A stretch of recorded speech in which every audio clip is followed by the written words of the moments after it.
And we are live, ladies and gentlemen. Welcome to the Wrestle Purist Raw Review.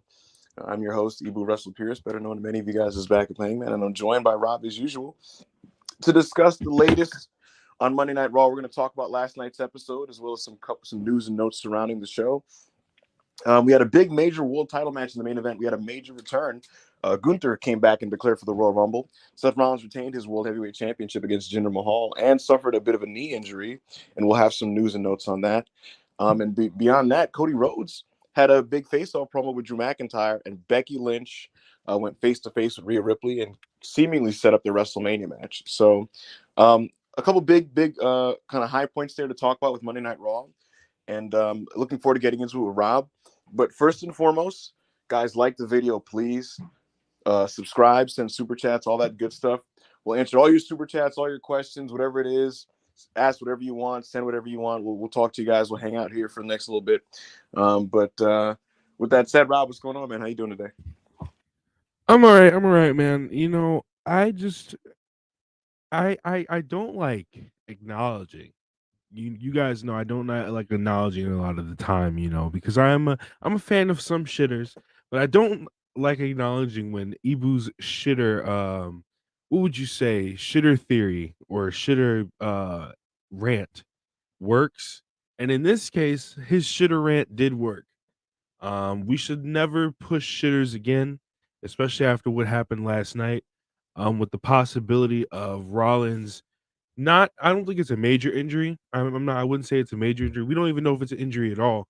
But I would say that especially with Rollins almost blowing his knee out trying to bring Jinder Mahal to a good match. So yeah, we should never push shitters again. Other than that, I thought it was a pretty good episode of Monday Night Raw. Had some good tag team action from both genders on both sides of the spectrum. And so yeah, we're gonna get into it.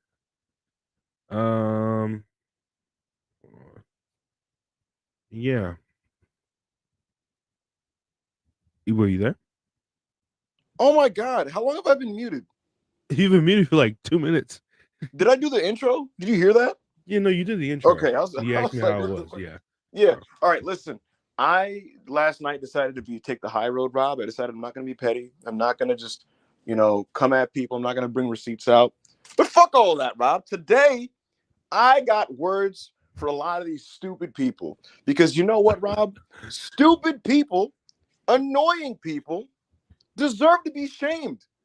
Why do we give these people grace? We shouldn't. So you know what? Today, I got words for all you fucking idiots that came at me on social media, on Twitter, for simply pointing out that this entire Jinder Mahal situation was stupid. These people that wanted to just double down and hype up this bad wrestler just because they were that against Tony Khan, this and that, they're that much fucking, you know what I mean? Like just that in support of WWE, and to me, it's like, if you're a WWE fan, that doesn't mean you have to just like fucking rep anybody in the promotion. You should want the company you like to do the best things possible.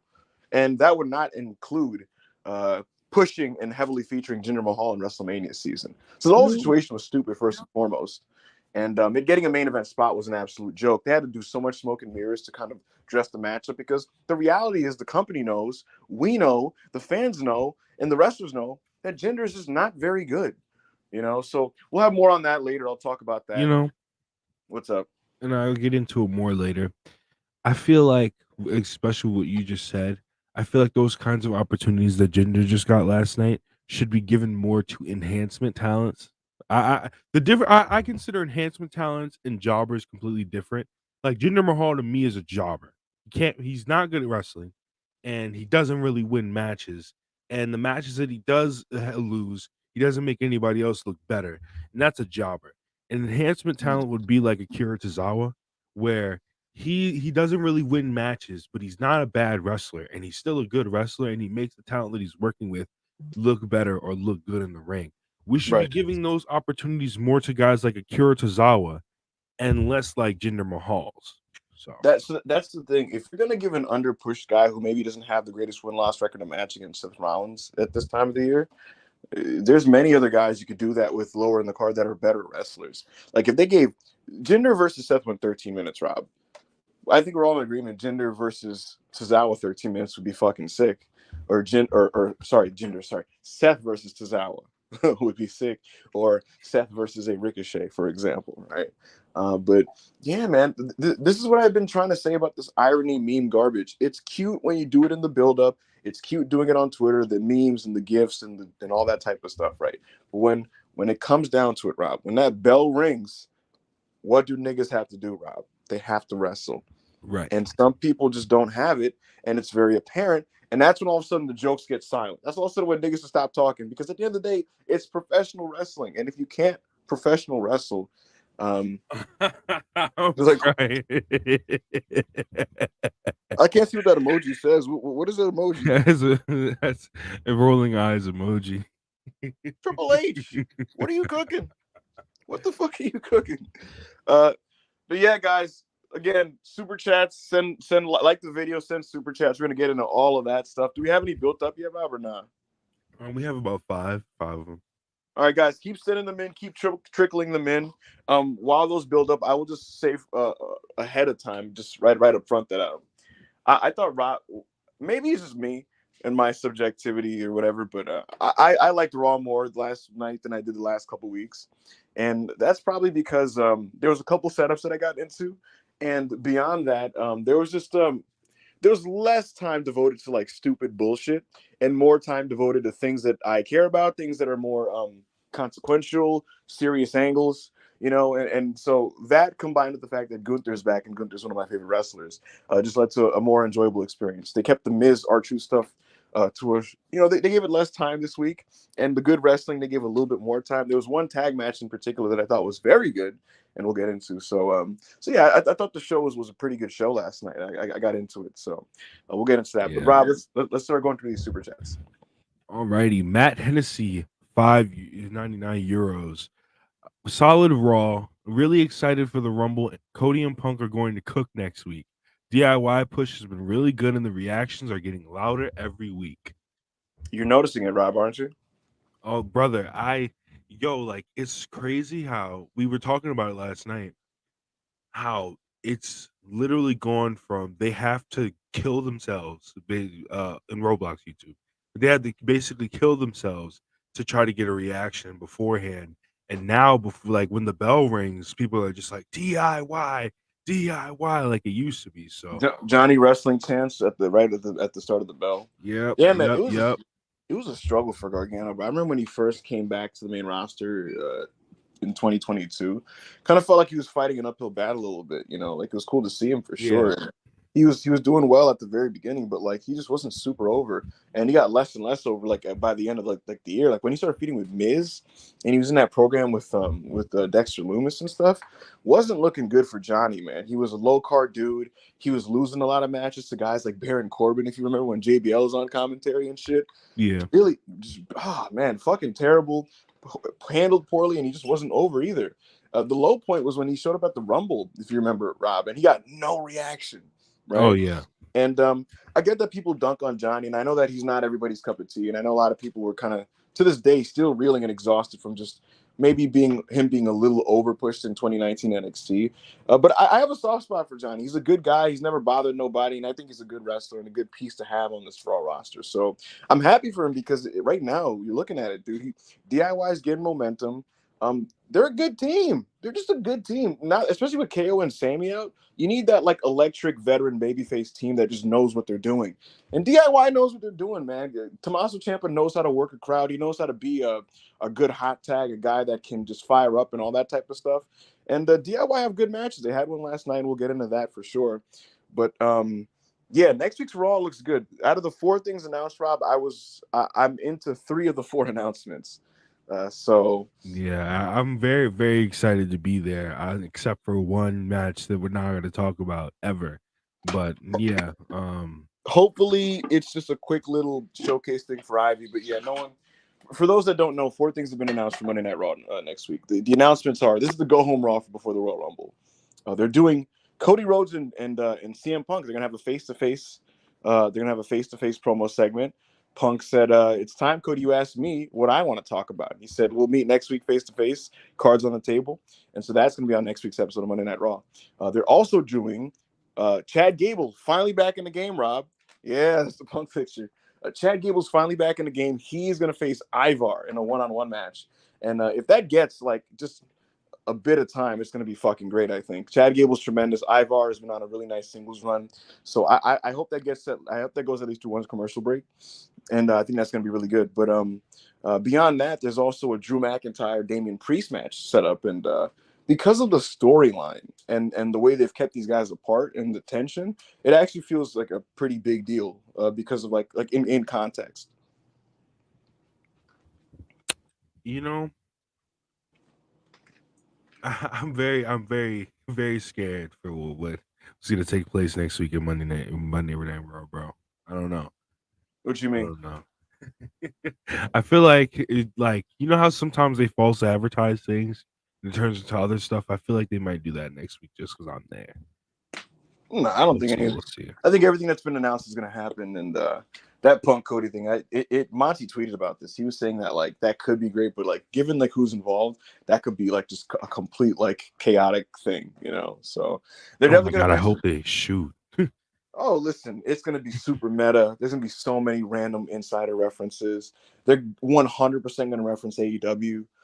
So all that shit's going to happen, and we'll see how it goes. We'll see how it goes. But yeah, man, Cody and Punk next week. You know, thank you for the super chat. All right. Give me 1 second. Alex Diaz 1990, $2. Hope Seth is okay. If not, Cody versus Punk main events WrestleMania. So here's no. It's tough, man, because it's like I don't know what the plan is with The Rock, bro. Like, and I wish we had a straight answer. And I hope it's not one of those things where they're just waiting on him to see how he feels about it.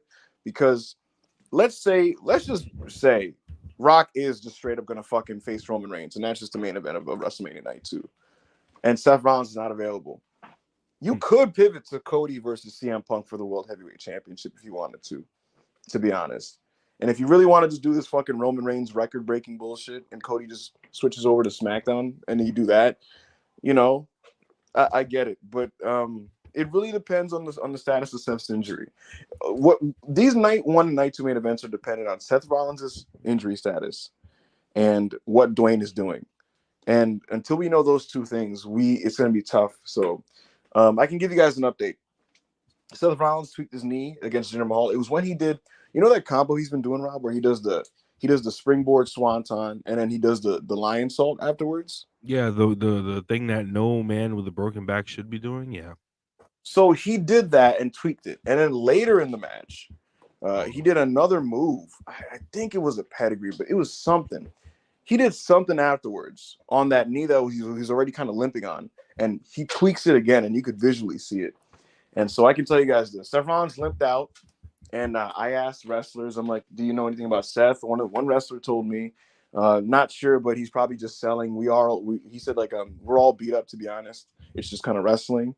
And then I asked someone who was backstage. I'm like, well, "What happened? What did you see?" And what they told me was that Seth seems to be okay. And the reason they said that to me was because Seth Rollins was essentially like he was getting help walking out, and he was walking on his own 2 feet. But he was telling people, like, he was basically doing this thing where he was just kind of like, "Nah, I'm cool. It's just a tweak. Trust me, it's a tweak."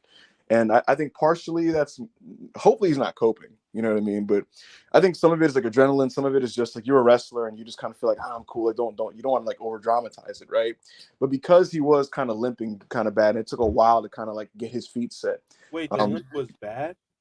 Right. Well, it was one of those things where he was limping because he tweaked it, right? And then they kind of helped him to the back. And eventually he was just kind of walking on his own is how it was described to me. Oh, okay. Yeah. And so when Seth was basically waving people off like, "Nah, I'm cool," that's when I got the message from someone saying like, "Nah, it seems like he's okay, but he did tweak it," was the message I got.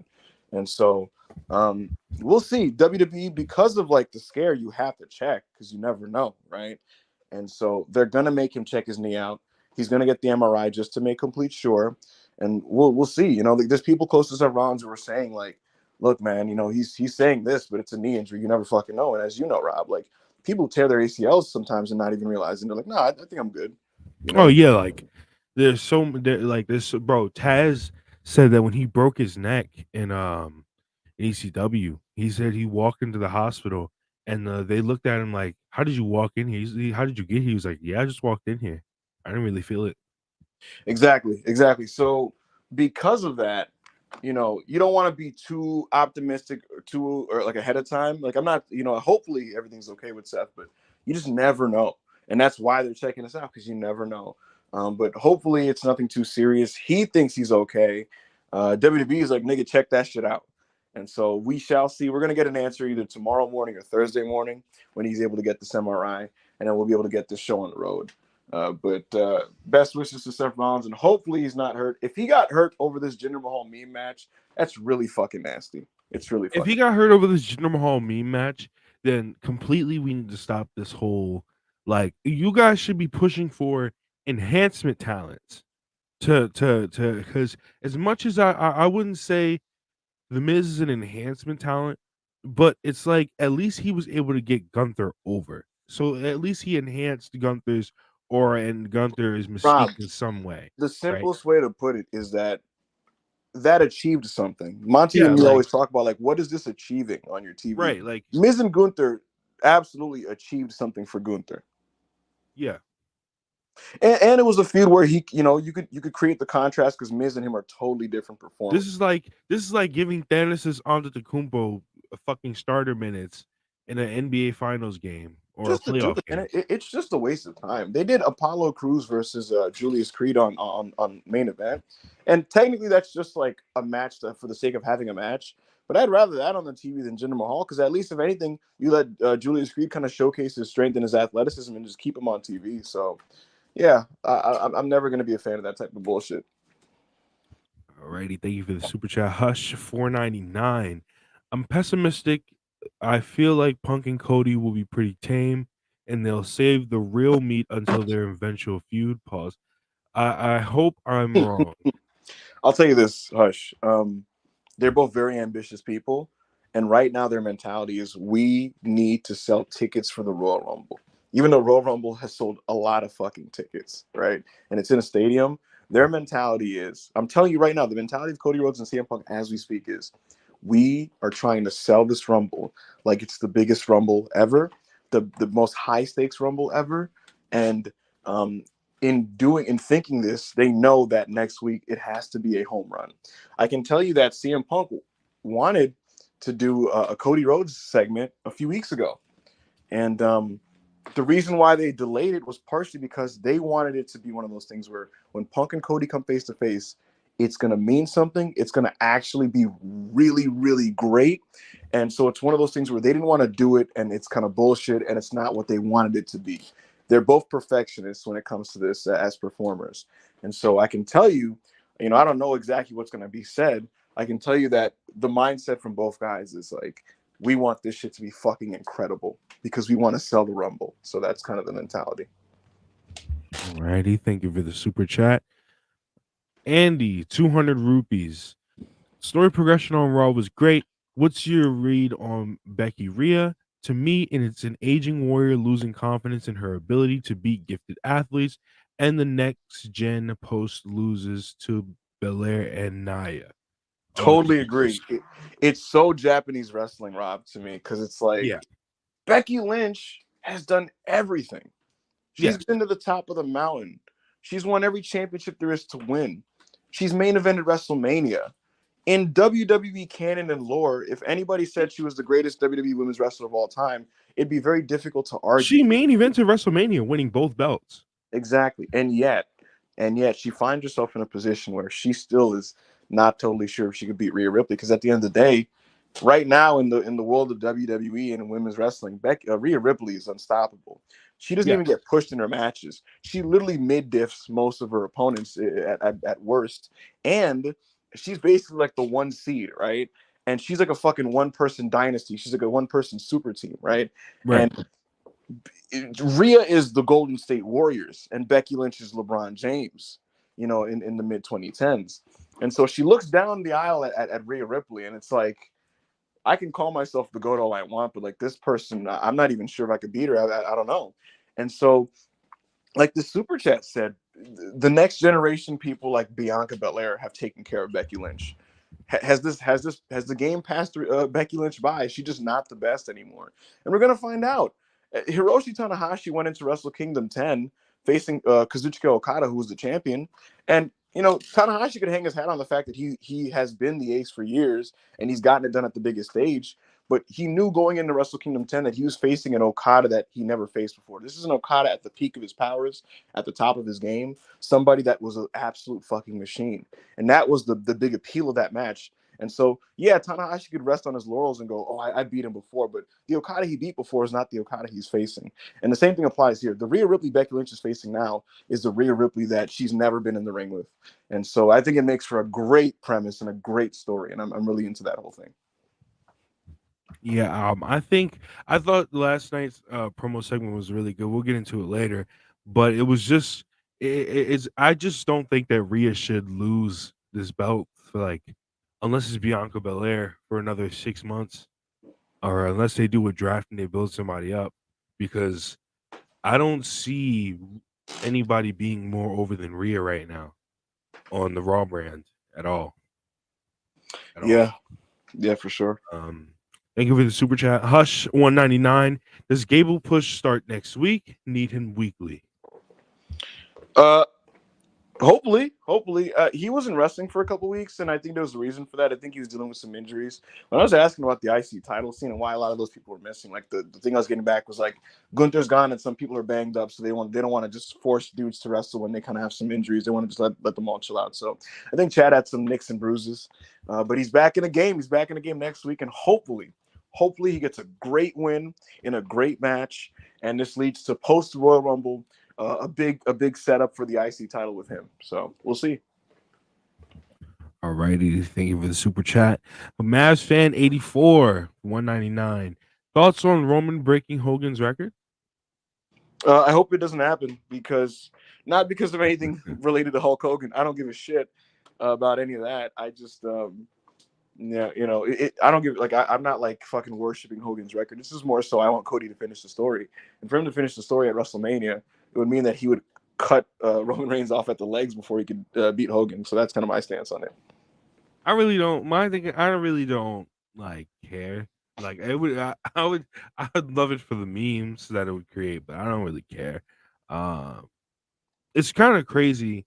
Before we get into this next super chat, we were watching that Raw match, that Big E, Bobby, and Roman match, and I checked his cage match, and that match is literally on the first page of his cage match, and it shows you how often he's wrestled since then. So, who's that?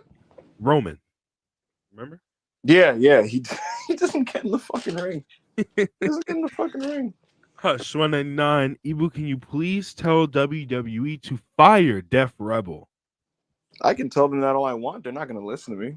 You think WWE is going to do what if WWE would just do whatever I said? If WWE would just do whatever I said, do you know how many things I would get on the fucking TV? You know how quickly I'd get Nathan Frazier and Braun Breaker and Ilya Dragunov on the main roster in major positions? You kidding me? So yeah, I can tell them all I want about how Def Rebel fucking stinks. Yeah, their music is bad. Yeah, that's cool. But where does Jinder Mahal fit into this? Me having a direct line of communication to WWE does not mean that I have any decision-making power of any kind in WWE. I think people get when you have like connects. I think people get that messed up. You just have connects, brother. You don't that doesn't have mean power. I have decision-making power, Right. Now, to be transparent, there are absolutely times where I have conversations with people in creative and I give my opinions and they will say like, that's a good point. You know what I mean? And I can tell sometimes when I watch the next couple of shows, like they took what I said in mind, at least to a degree. That's not the same as, and I know he's just joking, but that's not the same as like, hey, I think you guys should just like give this person a championship. And they're like, okay, backup Hangman, so. Yeah. All right. Thank you for the super chat. Andy, 100 rupees. I've been more invested in WWE than AEW since 2023. I'm more critical of the show I'm tuned into. Losing Punk Seth because he had to carry Jinder sucks. It does suck. Personally, I think AEW's had a good start to 2023. Funny enough, four. Yeah, funny enough, Dynamite I think has made a turnaround, at least in the sense that like the first two Dynamites of this year I really enjoyed. I thought the one in Newark, New Jersey was fucking great, and I thought last week's show in Daly's place was a great vibe show. We'll see how he goes from there. Collision is kind of back to being kind of boring and skippable for me, but hopefully that changes once Danielson is back on the weekly TV. So I can't relate to that. Like I get why someone would have been more plugged into WWE than AEW last year, because I thought WWE was just more creatively focused and just on track than AEW was for a lot of last year. But right now, I think both companies are off to a pretty good start. I don't have too much to complain with WWE, even though I think Raw wastes a lot of time. And I'm pretty happy with AEW at the moment. So that's kind of my Yes, I'm very happy with where AEW is, especially with considering we were wondering what would happen after the Continental Classic was over, and I think that they've done a good job of basically, like you said a couple weeks ago. I forgot I think it was on. I think whether it was on Twitter, doesn't matter. You said they were in the rebuilding phase, and I think that's a great thing. I would much rather them like. And people are saying it sucks because they're getting 794s, but I'd much rather them get 794s trying to be themselves rather than getting 794s trying to be WWE, which is what they were doing 2 months ago. So I agree. Totally agree. Thank you, Andy. Hush, 199. I know Jim Johnson got a whole vault. Please call him up. Nigga, I'd absolutely bring back. I don't give a fuck if he's like 87 years old. Bro, I'd bring Jim back right now. I'd bring Jim back, bro. I'd bring Jim Johnson back so fast. It's very unfortunate, bro. It's very unfortunate that he just doesn't want to make music anymore. Yeah, it sucks. Even CFO was way better than Boozer, and I didn't even love CFO like that. Death Rebel is just so bad. Thank you for the super chat. Samganda Chango 35 Czar. How do you close the gap between the top stars on Raw and the rest? The top 7 or 8 are really over, but the rest are hit or miss from week to week. I think it depends on who your 9 through fucking 15 are on a given week, because I thought that when Raw got into that rhythm, Rob, where like the bench players that they were using were like the Gables and Ricochets. I think that those people, WWE clearly acknowledged, like, you guys will get over with your in-ring, and those guys were good enough to get over with their in-ring. For example, right. Ricochet versus Nakamura falls count anywhere. They know that the appeal there is Ricochet doing death-defying things. So when Ricochet's flipping off the wall and doing shooting star presses off of a balcony, how's the crowd not going to love that, right? How's the crowd not going to love Chad Gable doing a chaos theory on a big person? It's just inherently fucking impressive. So when those type of guys are your bench players, right, which I think they should be, they can get over, and they have. When your bench players are like, just shittier people, then yeah, who's like, nobody's gonna give, not to rag on the dude, but it's like no one's gonna give a shit about Jinder Mahal. Outside of your Twitter memes, in that live crowd, nobody fucking cares. So yeah, my answer to you is it depends on who it is. That's like the 9 through 15 players, 9 through 15. I think the actual bigger concern, Rob, to me, is that the Raw Women's Tag Team division is just not good, in the sense that it's just, there's no heat. Like, people don't care about them, right? And I don't really know what the solution is. I just think that the talents that they're featuring there just aren't super dynamic. And it's like you either devote too much time that it doesn't deserve to try to get it over, or you put them in smaller spots. You're talking about the women's tag division, right? Yes. Or you put them in smaller slots like they do, where people mentally make the connection, like, all right, this is where I can pee, because like they're gonna have a 5-minute match that nobody could possibly give a shit about. It's really, why would anybody care about Tegan Nox and Natalya? I know they actually devoted time to like putting them together. Like, they actually did a storyline to get them together. Like, they did do that. They put in the work, but it's just hard to care. You know what I mean? Yeah, that's the thing. It's like the Tegan Nox Natalya, like the Chelsea Green and Piper Niven versus Candace and Indi match was fine. We'll get into that later. But even that, it's like, to me, it's like, it's impossible to give a shit about Indi and Candace. And I think Candace is a decent wrestler, but like an Indi and Candace tag team, like you put them out in a backstage pre-tape, then you play you put them out in a backstage segment, then you do a pre-tape vignette, then you do the match, and it's like, okay, structurally you did what you're supposed to do, right? You did the setup, but still, if I don't care, I don't care, Right. So they're the ones who aren't over. I think is like the women's tag teams on Monday Night Raw.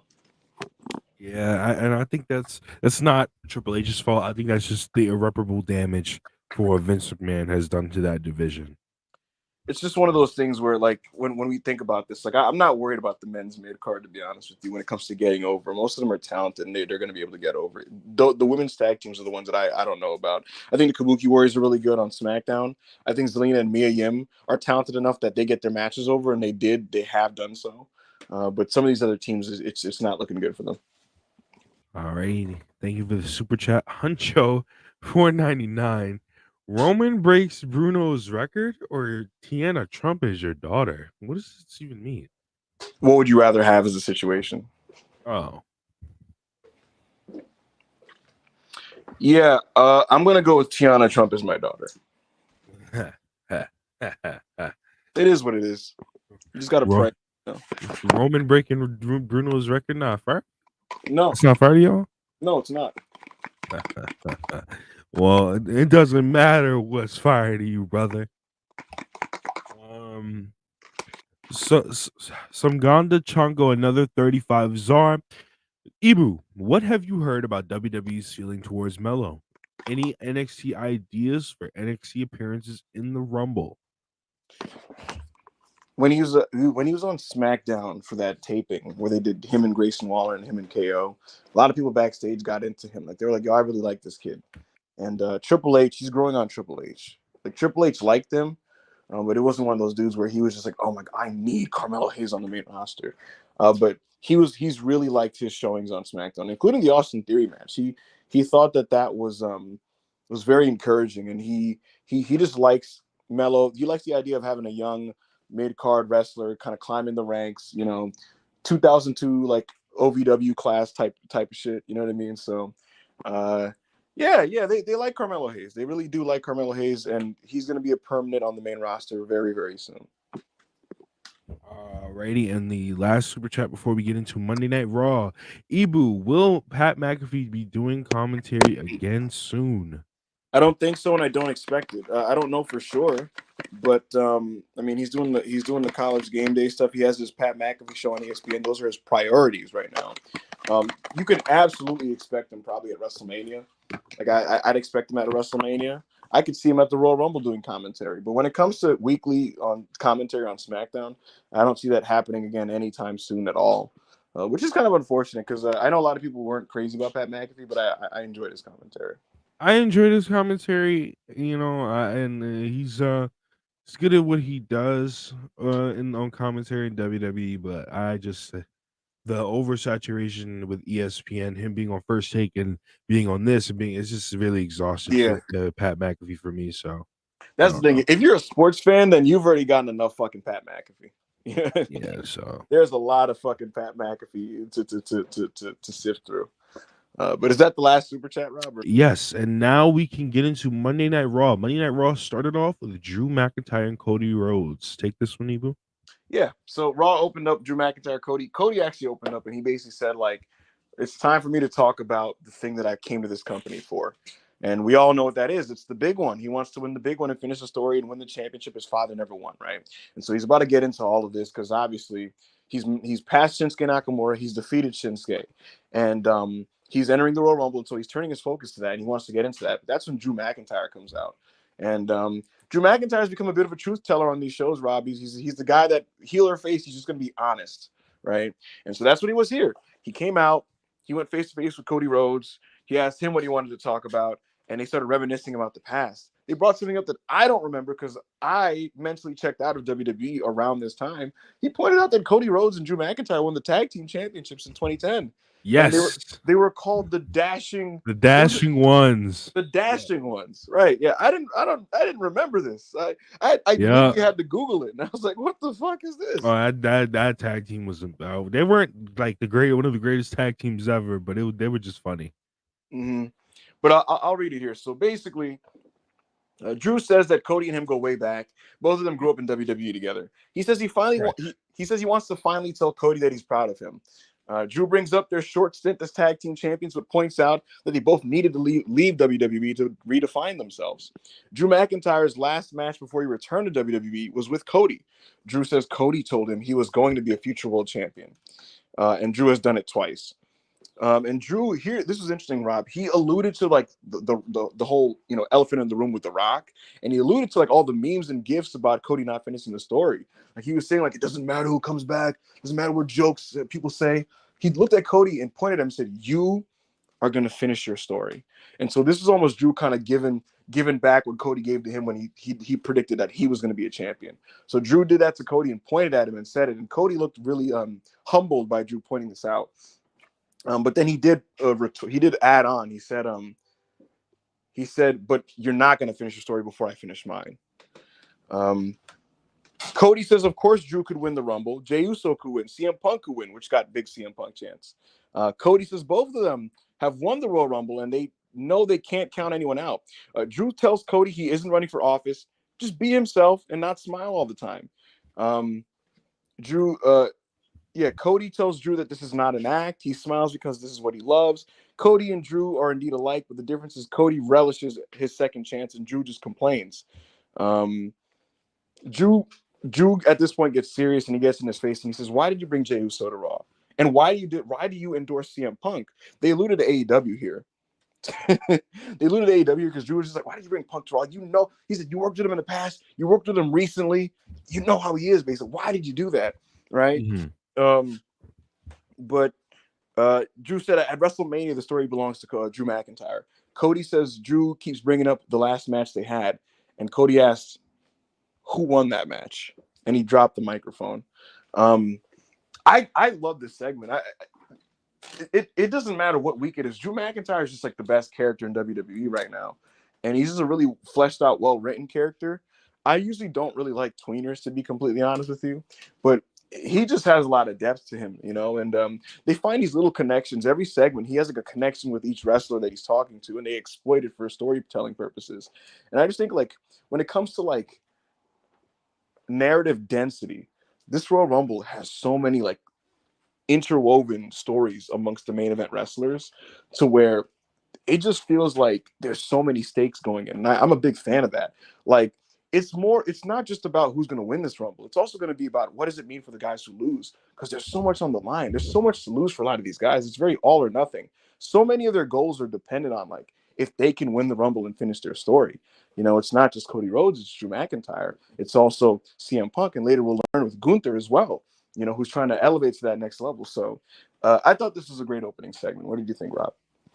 I love this opening segment, and I loved the latest stuff of what we're getting with Drew McIntyre. As you said, he is the best, really fleshed out, understandable character in WWE because all the things that he has gripes over are real things to have gripes over.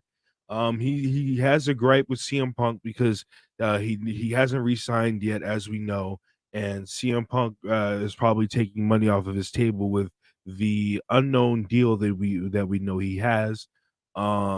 He has a gripe with Cody Rhodes because Cody Rhodes not only brought Jey Uso to Raw, but Cody Rhodes also is in his way of finishing his story at WrestleMania. He has a gripe with Jey Uso because of the bloodline stuff. And when you take all that into account, right, and you take Drew McIntyre as a character, it really makes it hard not to root for Drew McIntyre in a sense, if you understand what I mean. Because all the stuff that he's mad about, he's upset about, he has a right to be upset about. So I thought this was a great promo.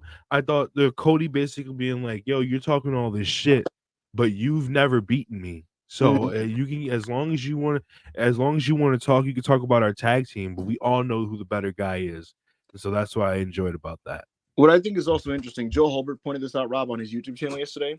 He said that as much as he respects John Cena and Cody Rhodes, he's never been able to fully connect with them like personally because they're like too perfect as characters. And I bring that up to say that it was interesting that Cody was kind of vulnerable. I don't know if you noticed this. When Drew basically said that, "Yo, you put a brave face, you put the suit on, you smile, you act like the company guy, and you do it because you feel like that's what you need to do." And Drew was saying that, "I know that you're doing that because I did that shit when I was a champion. Like I thought like this is what the company needs me to be, and so I basically have to kind of put on this act." And I thought it was interesting because there's a hint of truth to it, I think. And I think this is something people have always said about Cody Rhodes on social media. And you saw in Cody's reaction that he got a bit defensive about it. Like he was just kind of like, no, like this is me.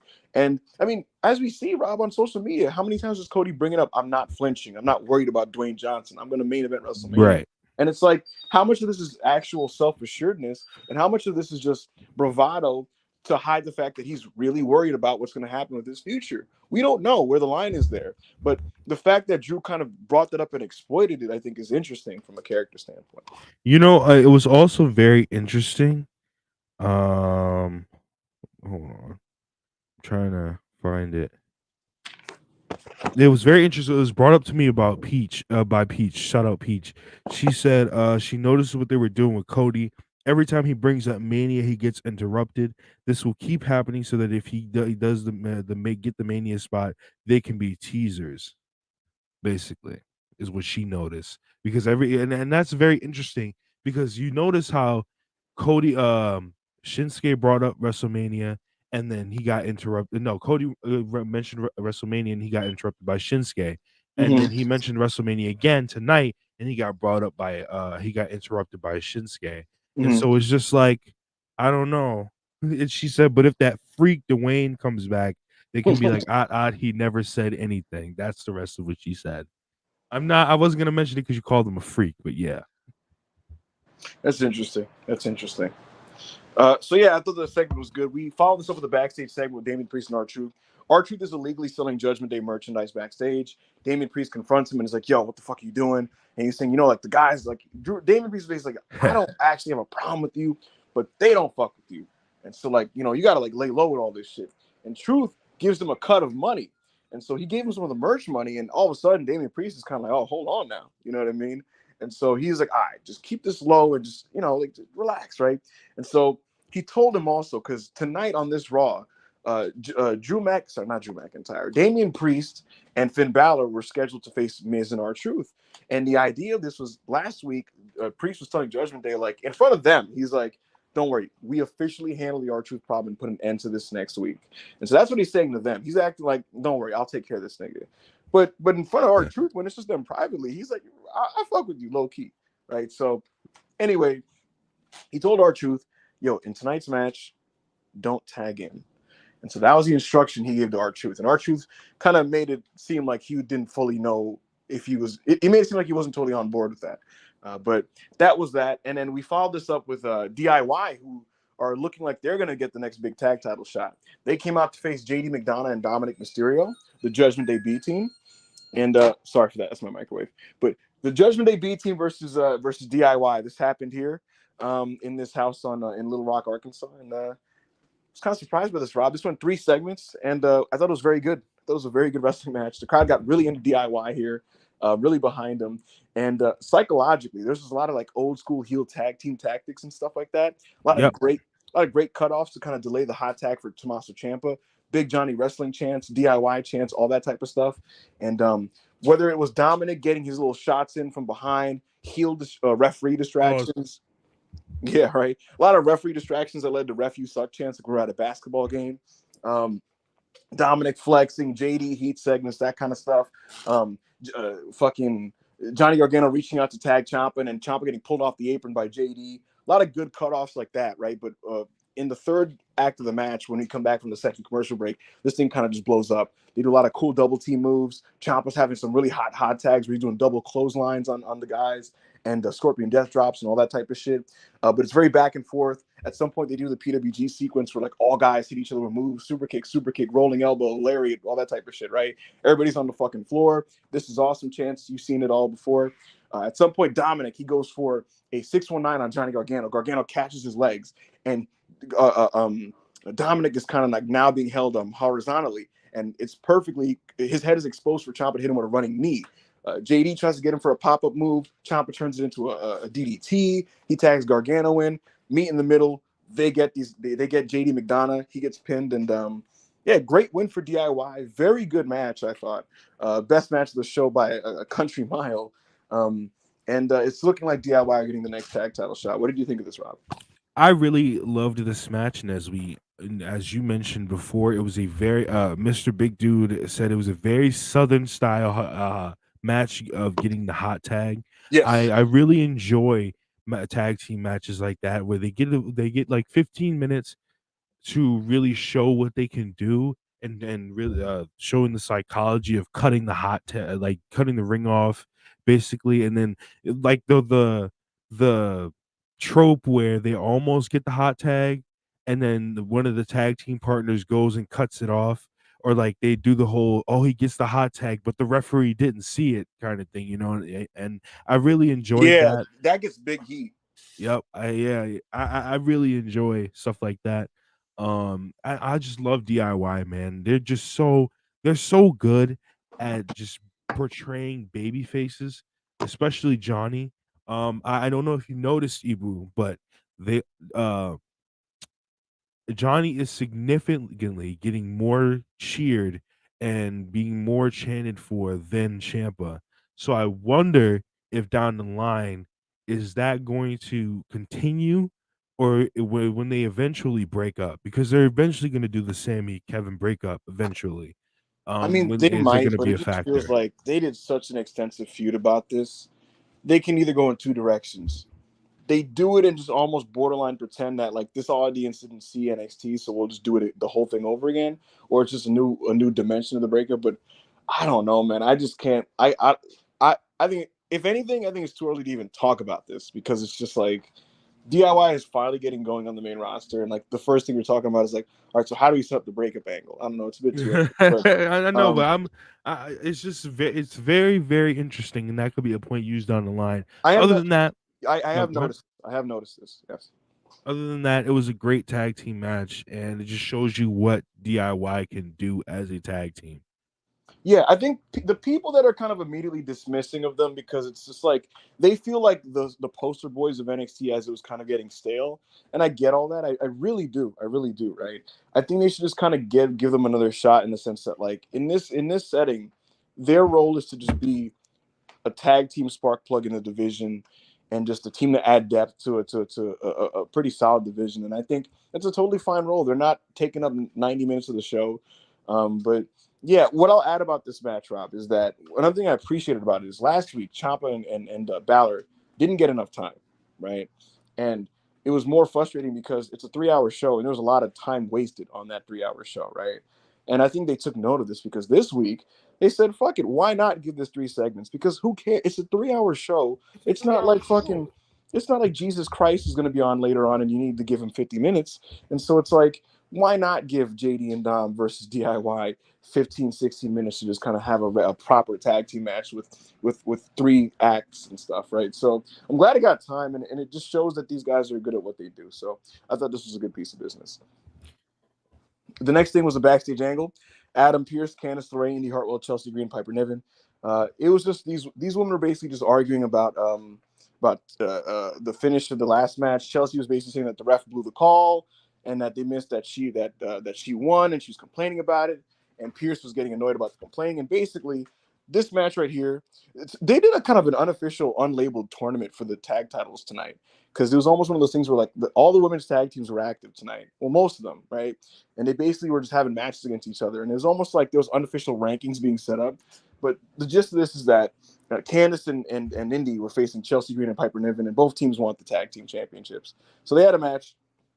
They did a video package with Candace LeRae and Indi Hartwell, and then they went and had a match and went a couple minutes, went past the commercial break. I think I don't even remember, but yeah, Candace and Indi got the win. They beat Chelsea and Piper.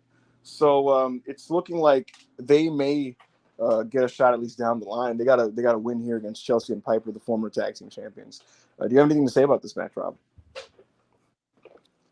I I have a lot. I could say a lot about a lot of things, but I'm just gonna choose to keep my mouth shut this week. I really like Chelsea and Piper as a tag team.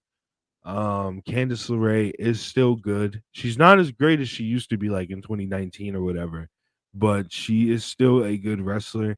And so I can't wait to see the dynamic of her wrestling against Kate and Katana in a 2-on-1 handicap match. That is going to be a great match for the tag team titles. So I'm very I kind of looking wish they forward give to that. Candace a bit more of a shot as a singles wrestler, but it seems very apparent that that's just not going to really happen for her. So yeah, she's going to do this thing with Indi, and she got the winner. So good for them. We No, followed this. Indy was there, you know. She certainly was. They did a backstage. They did a video package for Nia Jax, just basically recapping um, what she's been doing. She essentially was just talking about how like she's been dominant and like unstoppable, which is true. She beat Becky Lynch. She beat Becky Lynch on the day one Monday Night Raw, and as we know, last week she kind of like staked her claim and kind of was bossing up on Rhea Ripley. So it was just something to keep Nia in the mix. They did a video package for her. We had a backstage segment with the Judgment Day. Judgment Day is backstage without Damian Priest. Rhea Ripley says that she has to take care of something after seeing the Nia video. Priest comes in and says he talked to Pierce about Drew McIntyre. JD asked why they aren't beating up R-Truth right now. And he shows them the cash that he got from R-Truth and basically was like, look, what are you providing? Because what he's providing me is this. And he shows the money. And he basically said, listen, if I'm all of y'all, I would run to that dude and get your cut of the money, right? And JD was like, oh, what about me?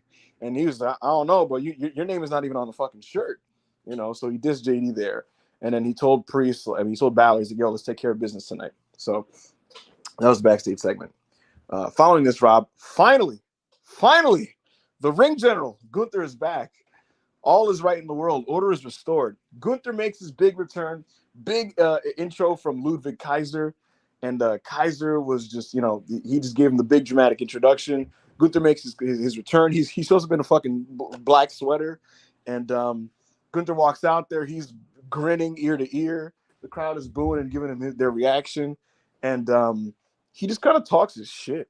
You know, he just talks his shit, talks about, you know, like what's been going on while he's been gone and all this type of stuff. It's the kind of the usual Gunther promo when it comes to like his just his general ethos, what he thinks and what he wants. Right. But, one of the big things he did note was that you know, he's the longest reigning Intercontinental Champion and that he's going to enter the Royal Rumble and he's going to win it. He pointed out, Rob, he says, last year I entered at number 1 and I became the longest lasting wrestler in the history of the Royal Rumble, which is true. He made it from 1 all the way to the final 2. And at that point, the crowd took note and remembered who was in the other final 2 because they start chanting Cody.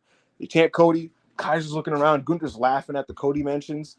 I don't know if you knew this. Up until yesterday, Gunther was the second betting favorite to win the Royal Rumble, which is interesting. But Gunther has officially declared, and now we know, Rob, the Rumble is going to have, in the men's side, Cody Rhodes, Drew McIntyre, CM Punk, and Gunther. That is a fucking super stacked top 4 right there. But yeah, he made this claim. He looked at Ludwig Kaiser and he said, I want to turn to you. And he said, while I've been gone, you've really showed me something. You showed the aggression that I've always wanted out of you. This is the passion I wanted out of you. You've represented Imperium well, all that stuff. And he brought him in and he hugged him. And it seems like this is what they were planning to do when he talked to Kaiser and Vinci before he left on that holiday Raw. But it appears as if the Imperium tension storyline is finally ended, which is good because that shit sucked and was stupid, and Imperium should be strong throughout 2024. But at that point, Xavier Woods made his big return. And Woods has been gone for a couple weeks, and his comrade, Kofi Kingston, got taken out last week as revenge for Kaiser getting concussed by Kofi. And basically, he just wanted a match. And so he talked this shit. He told Kaiser, he's like, what, you know, like, you have to ask your daddy and this and that. And so Kaiser, you know, he was like, all right, let's run it. And they had a match. And this was worked with a lot of passion and fire. And it's similar to the Kofi one from last week. They were just kind of scrapping out there, right? And so they're scrapping and they're fighting and it's passion and the crowd's into it.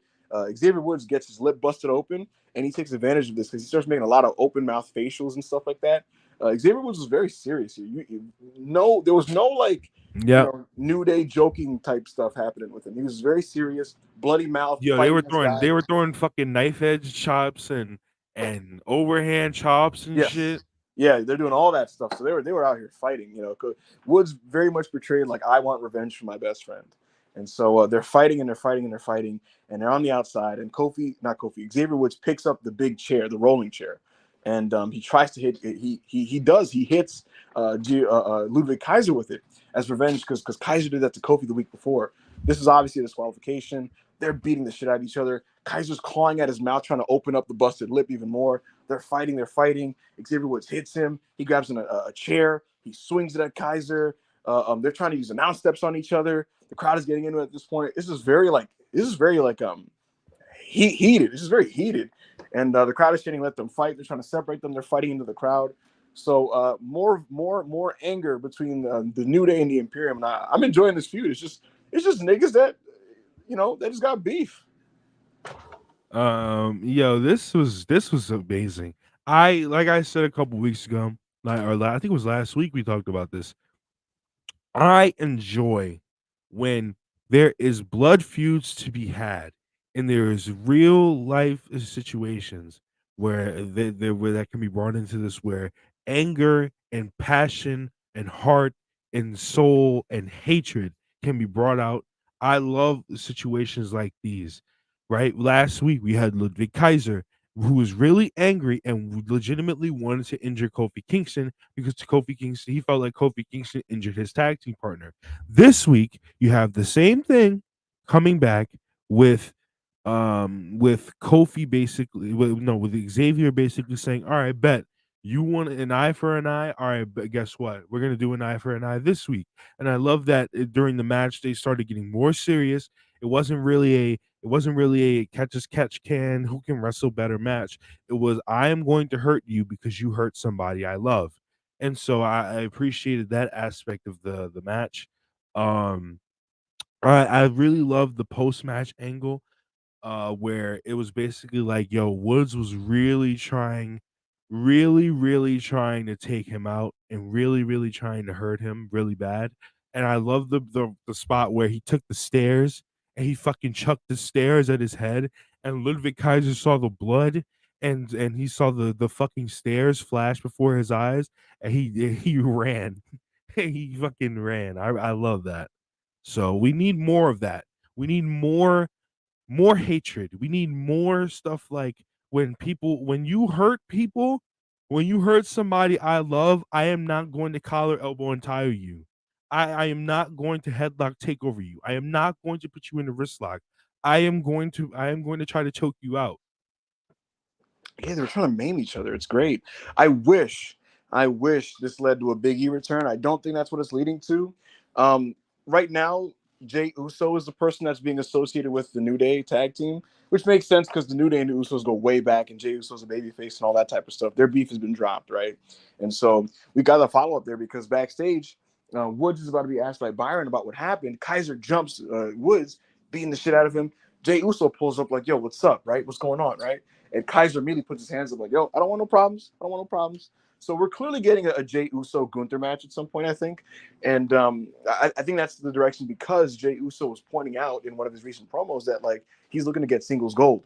Another guy looking to get singles gold, Rob, is Bronson Reed, who had a pre-tape where he was like backstage in his suit with a chain, his lined up beard, and his man bun, and he basically was saying that like, there's a champion that I'm going for, and like who it is, and all that type of thing. So Bronson Reed looks like he wants to challenge for a belt. We know that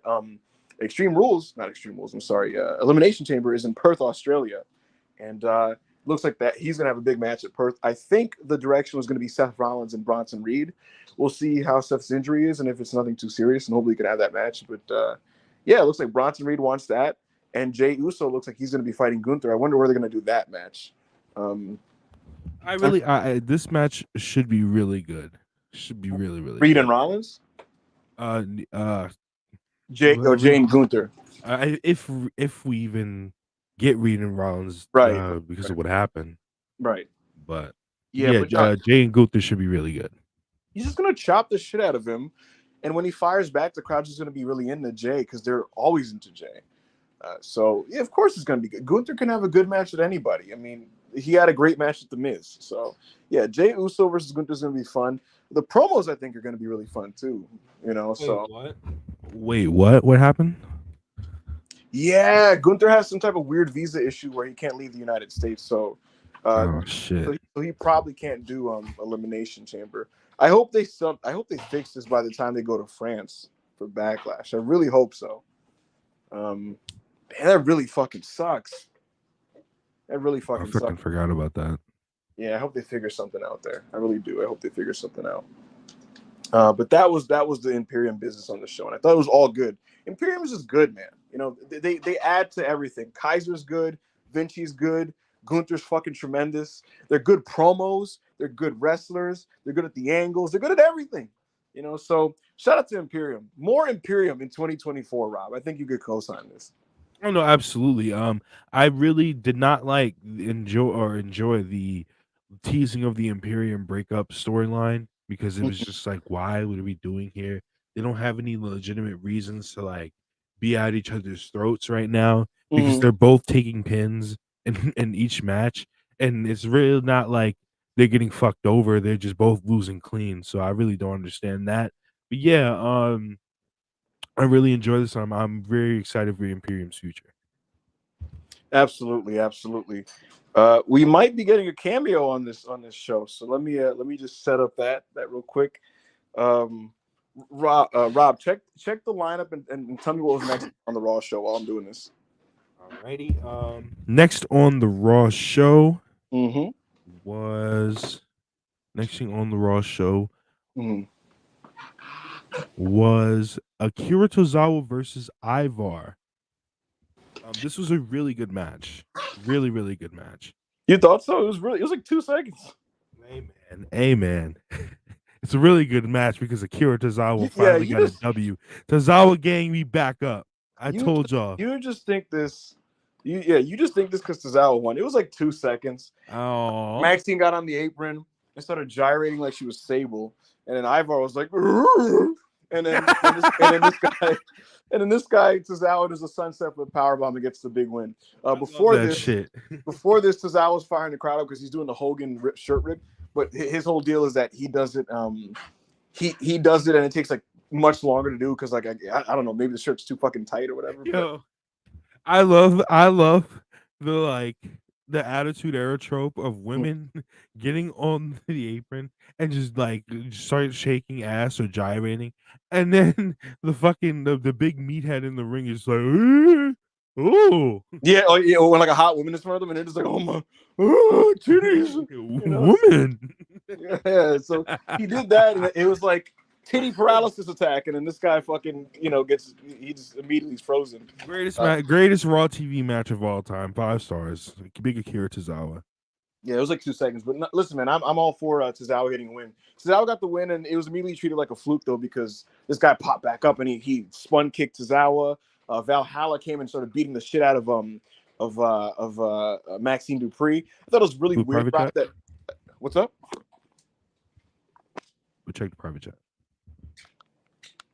Is he here? Yep. Let him in. Alrighty.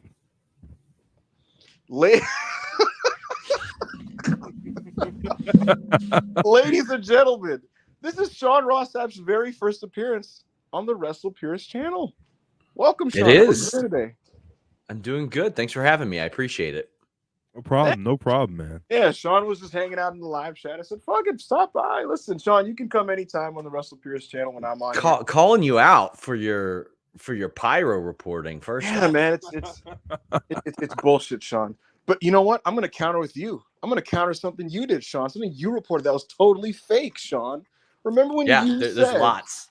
Yeah, right. Remember, Sean Ross Cap, when you said CM Punk was not going to be at Survivor Series, Sean? Remember when you said that? Remember when you fucking said that, Sean? I remember that definitely the day before I did not put out an FAQ that said anything is possible. I definitely didn't do that. Sean, remember when you reported that Roman Reigns wasn't going to be on Elimination Chamber? I'm going to keep that in store when they potentially book him. And I'm going to go, you said he wasn't on Elimination Chamber. No, Ibu. I'm going to call you out on something.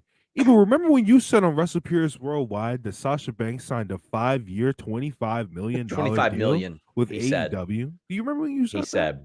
Sean, remember when you said that Mercedes was coming back to WWE? What was up with that, Sean? For sure did. Definitely did. This is a podcast full of fucking liars. All of us. Just lying and making stuff up and not really talking to anybody and just making these reports, because here's the deal, Sean. we do this because we're paid by Tony. You know. Yes.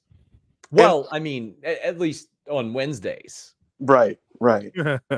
On Thursdays, it's different. You know. Yeah, I mean, Mondays, it's. Yeah, I bring up the fact that Monday Night Football is a juggernaut, and all of a sudden WWE. I'm doing PR for them because I let people know that SmackDown's on a different channel any particular week. You know. Yeah, it's typical dishonest media bullshit, is what it is. You know. That's the way I prefer it. Right. Is as dishonest as possible. It's the best way to make money, right? You know. Yes. I mean, what I like is that I can work hand in hand with AEW, WWE, and New Japan, as well as people that are friends with Sasha, to keep this big surprise going that she's definitely, absolutely going to appear in the Royal Rumble. That's it. Tony said, you know what? We're gonna leave all that Jinder stuff in the past. Right. New Japan said, we don't really have anything to do with this at all, but we're gonna get in on this and just protect the secret. That's what they all did. Yeah, absolutely. I'm gonna tweet that you're here, Sean, to pop a quick number, you know, because I'm a carny. Sure. And I'm gonna let people know that we're gonna spoil the WrestleMania card. That's what I'm gonna do. Yes. Sean. Well, we're gonna lie about spoiling the WrestleMania card. Right. Oh, Sean Ross Sapp is here. Monty is here. With the inside scoop on the wrestle. Did you just aggregate that I'm here? Yeah, I did. Did you just do that? Per have you no shame? When does it end? When does it end? You gotta make money, Sean. You know what I mean? It is what it is. The game is game. Also true. There is good aggregation out there, and that's there is good aggregation. Wrestle Purist is about it. Absolutely. So, Sean, I'm looking at the list here that you sent me here. It says match 1 was Maxine Dupree versus Chad Gable. What the fuck's going on there? Well, yeah, they wanted Sable. They wanted Sable versus Gable. For the rights to the last like 4 letters of the name. Right. And Brock said no. Brock physically fought Nick Khan over this. Right. And then walked out, but came back by the end of the show. Yeah, that was crazy. You lied about that one too when it happened. Like you said, I did lie about it, and I just want to say thank you to Triple H for helping me cover up that lie as well by talking about it with Ariel Helwani. Rob, this guy gets a lot. He gets away with so Triple H, who is in our chat right now. Is he? What did he say? I see that. Yeah, tomatoes at us. Yes. Triple H is also here. This is why he's not going to call on you, Sean, at the next press run. You know, I don't go to those anymore. I'm flying out the day of the Rumble. I'm flying home. You're sitting in there waiting to fucking ask about, like, I don't know, anything like, hey, so what's the deal with Dwayne, or what's the deal with this, or TV deals, and then like someone just like, hi, dickhead from bumblefuck.com. So Hunter, what was it like listening to Taylor Swift in that intro for Elimination Chamber? And he's like, you know, I gotta say, my daughters love her, and you know, we built a global here, and it's a great thing we have here, you know. And then that clip gets 4 million views on TikTok. Yes. Every time. Exactly what happens. Then the scrum ends, and like it ends with like someone asking a kayfabe question to like fucking Damian Priest or something. It's like, hey, I get a social security number from Nick Khan on camera, and it'll get 12 views. you put it in the fucking link in the thumbnail and shit. Yeah. Sean, I provided my own update about the Seth Rollins thing. It's not super different from you. It's just that I talked to someone who was backstage. The funny thing, I asked the wrestler first, right? I was like, yo, so is Seth all right? And the first thing I get, I'm trying to get the exact message. It was so funny. It was basically like, maybe he's banged up, maybe he's selling. We're all banged up. It's wrestling. And I was just like, okay. Just the most wrestler answer, you know? It's just like, I don't know. We're all kind of like, what do you want? It seemed like Seth was kind of like telling people, like he was doing the whole thing of like, oh man, you know, like I'm all right, but it's like you're fucking limping, bro, you know. So of course he's gonna say he's all right WrestleMania season. If it's a torn meniscus, if it's an MCL, that guy's probably gonna try to work through it. Bro, he's a machine. He's wrestling on that. He is wrestling. He wrestled at 33 with a torn meniscus. Bro, when it's Mania, you're gonna work through a lot. You know what I mean? Like meniscus and MCL, these are 1 month knee injuries, right? I have had, similar types of injuries like that to my knee. So like that's the shit you ice and just fucking like pray to God afterwards. You know what I mean? Yeah. If it's anything Remember else, when Michaels worked, I think it was Taboo Tuesday or something, and his was torn to shreds. Like his was bad. It was really bad, and he still worked it. But a lot of the knee stuff, like we've heard that we'll find out more on Wednesday. That's because you got to wait for swelling to go down and get the MRI and all that stuff. That's why when Logan Paul it was after Crown Jewel or whatever it was, and he's like, "Oh, tore my PCL, LCL, MCL, broke my kneecap in half, all this stuff." And I'm like, man, you just got on a plane. You do not know all this right now. And of course, he was working Mania. Of course. Kevin Owens, he hurt his knee in in October 2022. And this fucking psychopath was in the War Games like 4 weeks later. give me the shot, brother. We going in. He was just like, fuck it, I'll do it, And there was like a 3-week stretch afterwards where you'd see him like land weird and kind of limp for like 2 seconds and just hop on it. But wasn't he hurt? He was hurt like last year around Backlash, right? No, or was that Payback? Last year, I don't remember. But yeah, man, all the best wishes to Seth Rollins. Hopefully he's okay. Like we all pretty much agree here. If it's not an ACL, he will be. Who knows how it changes the interim plans, like for February and potentially like Perth, Australia. But he'll absolutely, no matter what, do that match with CM Punk if it means main eventing night one with the guy. If he's able to, at least to a degree. So we'll see what happens there. Sean Ross Sapp. We have to do this because you're forced to do this on a daily basis for no fucking reason, no matter what. What are you gonna do? Ask me some goddamn percentage or something? Because we need a percentage. Dun dun dun dun. Let's get a percentage. What is the percentage? We're gonna do 3 percentages. The first one. What is the percentage that Cody Rhodes finishes the story at WrestleMania? This one is a total guess. Hilariously, it is a total guess. I have no idea what like his actual WrestleMania plans are right now, and I'm not sure that he knows. I'm sure that he has a pretty good idea of it.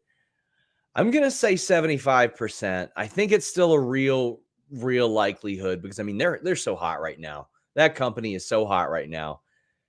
I think that last year they were able to keep that momentum and all that stuff, and they had Roman doing a bunch of feuds that didn't need the title. They had Cody doing a bunch of feuds that were just like, okay, Brock was great, but after that it was like, man, he did need the title. I'm willing to say 75 because I don't think this era of WWE is dumb enough to not do it. They could prove me wrong. They could prove me to be actually dumb. I'll tell you what, this year there are like a lot of like roadblocks that are scary. Dwayne just hanging around. The fact that Hogan's record is looming, but we'll see. I mean, people were saying like, fight back, Cody, fight back. He has been in all these interviews. He's not stepping off the gas pedal. He's like, no, I'm going to win that title. He's like, I'm going to finish that story. WWE Championship. Even in this damn Make-A-Wish video, they're making light of it. So I think they got to do it, man. They got to do it. They are bringing it up on TV a lot. Like, like, are you gonna finish the story? This and that, blah blah blah. Drew McIntyre last night was like, "Yo, man, it doesn't matter what memes and gifs people do. It doesn't matter who comes back. I do think you're gonna finish the story." And Cody does that kind of like, like I don't want to cry face and stuff. So, I think if them acknowledging it at the very least is encouraging. But we'll see what happens there. But thank you, Sean. The next one. The one that's just really annoying, but fuck it. Mercedes to AEW. What's the percentage? 90 to 95. And people are like, oh, so that extra 5% means you're not sure. No, it's because it's the world and things happen in the world that are crazy as hell. Like that's just how it is. Like things happen that you can't predict in the world. And I think there is at least a 5 to 10% chance that some of the craziest shit ever happens because look at what's happened the last 3 years. CM Punk came back, all that stuff. Vince McMahon got fired, came back, got bang bust out of the company again. So like the craziest stuff can happen, but I think I'll say this again. If Mercedes ends up anywhere else, the story won't be, well, she's somewhere else. It'll be, what the hell happened with her in AEW that even allowed this to happen from probably a legal or contract standpoint? Because I suspect she's signed. I can't prove it. I can't get AEW or Mercedes or anybody close to her to admit it, but I can suspect it. I asked about that too, and it's funny. A lot of my Mercedes questions have been asked by that side recently, but one that will never be responded to hilariously is, has pen been put to paper? And all of a sudden it turns into, people turn into Stevie Wonder and people start getting deaf on me, you know. So we'll see about that one. But yeah, I think she's coming in too. Thank you, Sean. You just confirmed that she's going to be on this week's Dynamite. He reported. Yeah, I don't think that's happening. That's what he just said. I think it will be abundantly clear when she's on the show. I think that they are going to fill a house based on her, or at least try to. I agree. I think I expect the CM Punk Last Dance type of deal. I was gonna say, do you expect like the CM Punk Last Dance? You know, like how Darby was like, I really want to fight the best in the world, kind of thing. Do you expect it's going to be an over? I do. Probably. You know what I mean? Yeah, probably. So there you have it, folks. Aggregate that. Sean Ross Sapp says Mercedes will be on Dynamite. I hate that shit. And if she's not on Dynamite this week, this means he's a liar, and that means she's going to be at the Royal Rumble. I would be shocked if we saw her this month at all. I wouldn't even be surprised. Wouldn't be surprised if we didn't hear anything about it, like until it becomes. It's going to be abundantly clear, I think, because I think they're going to want the same thing. I think they're going to want people to go, well, there's no way they would book this area or this time or whatever it is that they do, or name a show, a certain thing, without possibly having her there. AEW Dynamite in Boston, the bank statement, or some fucking Boston, and then they'll get sued or something. We're gonna really find out who the boss really is. Oh yeah. I think we'll see a line like that. Like which I mean, Britt Baker did that last year too. And it's like, why the hell did that make air? Why on I don't know earth what's did that going make on air? there. I'm gonna show that I'm really the CEO of AEW. Some shit like that for sure. Sean, before you leave, I'm gonna ask you this. Okay. Who do you want to win the men and women's Royal Rumble? And who do you think will win the men's and women's Royal Rumble? I would be completely fine with Bayley or Becky winning. Mm-hmm. I think that they were awfully heavy-handed about Becky on Monday. Yeah. Which it's funny because like a few months ago, that was the night one WrestleMania main event right there. Slam dunk. Becky Rhea. Now with and like The Rock. So. Yeah, and now it's like 4th or 5th on the depth chart, but Bayley could be a good one. Somebody asked me like, hey, if Naomi came back and won the Rumble, what would you think of that? And I was like, I wouldn't hate it. Like that would be one of the most unpredictable Rumble winner type of situations, period. For the men's, man, I don't know what kind of message it sends if they have Punk win that Royal Rumble. You think so? You think that would actually be kind of like weird for some people?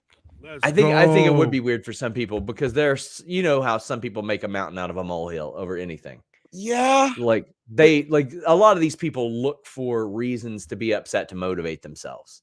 Right. So for sure it would. That's how wrestlers are. I'll tell you this. Yeah. I mean, he's one of my favorite performers of all time. So I would love to see that happen. And he's never won a Rumble before. Cody is one that makes sense as well.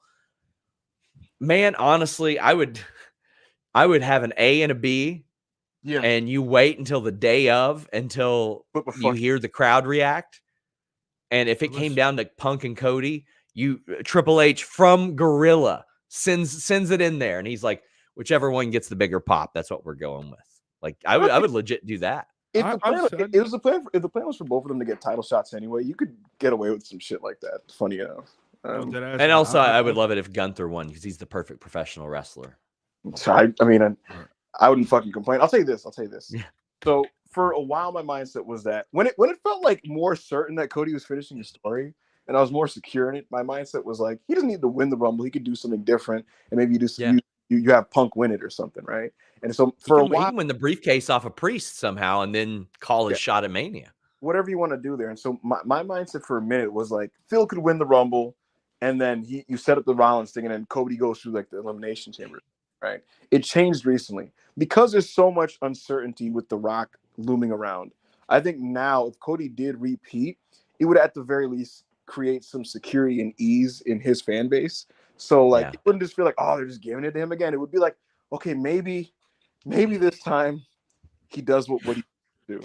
Yeah, because you can make some history out of it. Because I don't think anybody's repeated since Shawn, right? Yeah, like back to back. Yeah. Well, Austin won back to back, didn't he? Oh yeah. I think it was Austin. Austin won back to back. Yeah.